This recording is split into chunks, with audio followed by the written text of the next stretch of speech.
future kids, future everything. How many? Let's bet tonight. But seriously, I think, yeah. But special thanks I do have to give to Grace, Emma, Josh Chandler for helping to set up the site, the actual place where it happened. Josh Chandler wrapping the ukulele in a Boston blanket. Josh Chandler was here. JC was here. My fingerprints. Yeah, and we would love to tell you guys the whole story. Maybe as we're eating, or do you guys want to hear it now, or since we have everybody's attention. Yeah. He really wants to hear it. Everybody's here. Hey, nah. Congrats! Surprise now. Glad you said yes.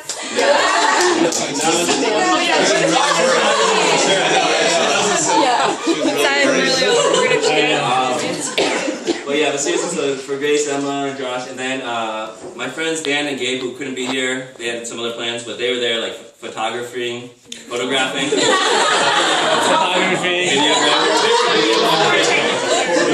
Which is hilarious. It's actually kind of part of the funniness of the story. So, but as most of you guys know, I've been planning this like the last few weeks now to a month, and special thanks to the small group for being very convincing in the ruse that tonight is our fun night, our fun activity. We were gonna go eat Korean food and go do some karaoke. Sing some Destiny's Child. And the timing of it just actually worked really perfectly, and it was a little tight because her dad actually was in China for missions for like the last 3 weeks, and I really wanted to talk to him in person, but I didn't get a chance to.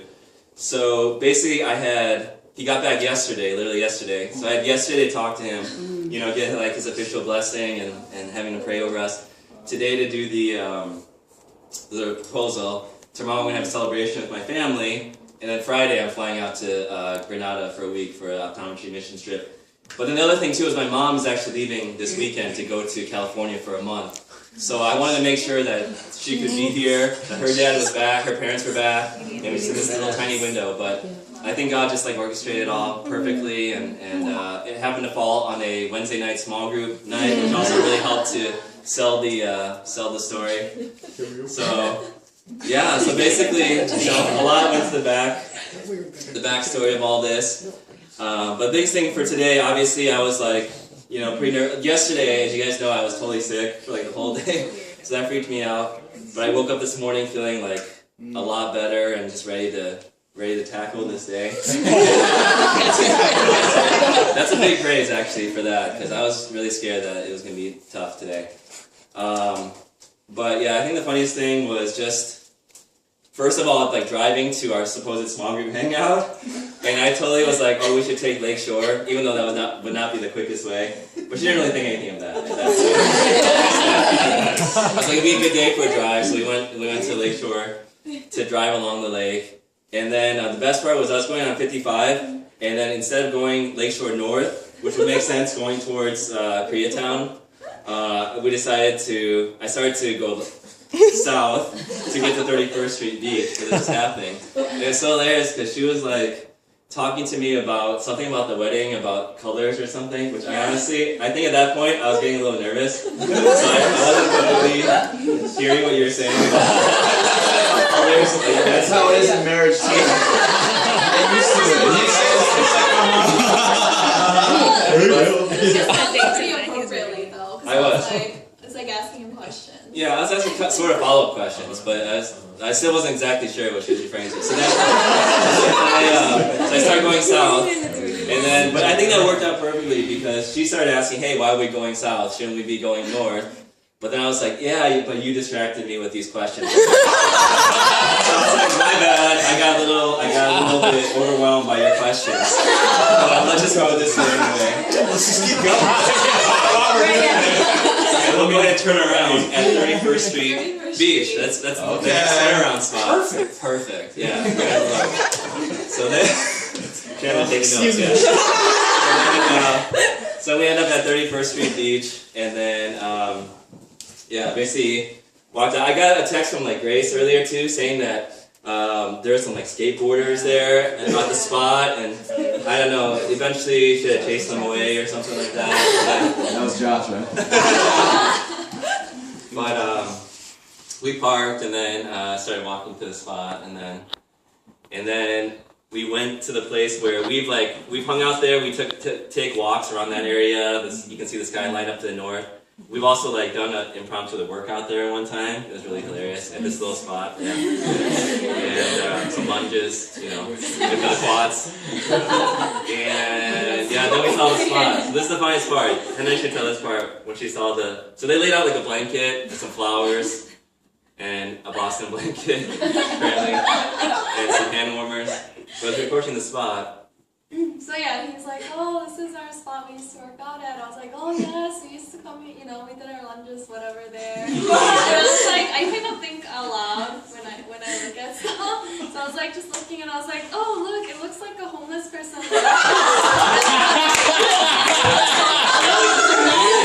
distance, because the blanket, I don't know where did I get the blankets from? Where's the sheets from? Is it all your stuff? Is it all your stuff? Okay, yeah. One of the sheets is Grace's, yeah. Okay. The combination of everything, I'll be honest, it looked like a homeless man. Right?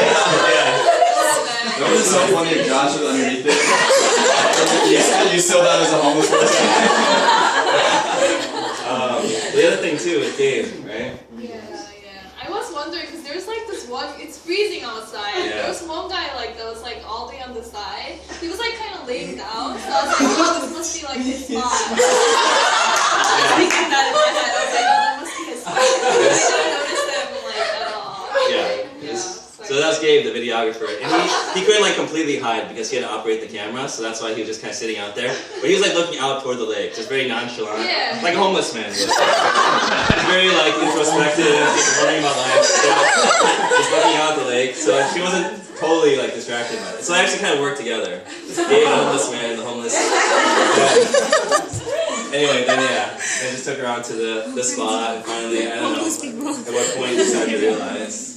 But there's some then the flowers were there, so that was good. Yeah, right when I saw the flowers, I think I was like, oh. Oh, so we turned south. Yeah. And then, then basically, I said a few words. Told her that I love her and that how much she means to me, and sang her a little song using a ukulele. You want to sing it now? It's for her ears only is what I'm saying. For now. Unless the moment is right, then I'll share with the world. But anyway, yeah. Yeah, then I, asked her if she would, thought that'd be a good idea. She would agree to do that. And she said yeah, so here we are. Thank you so much.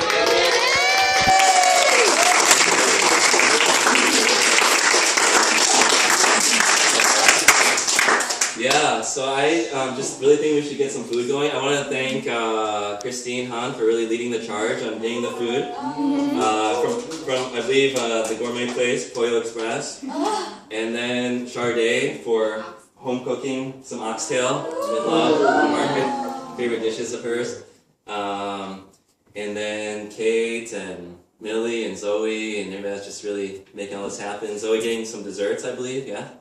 Okay. Yeah, that's right. All right, I'm good for that.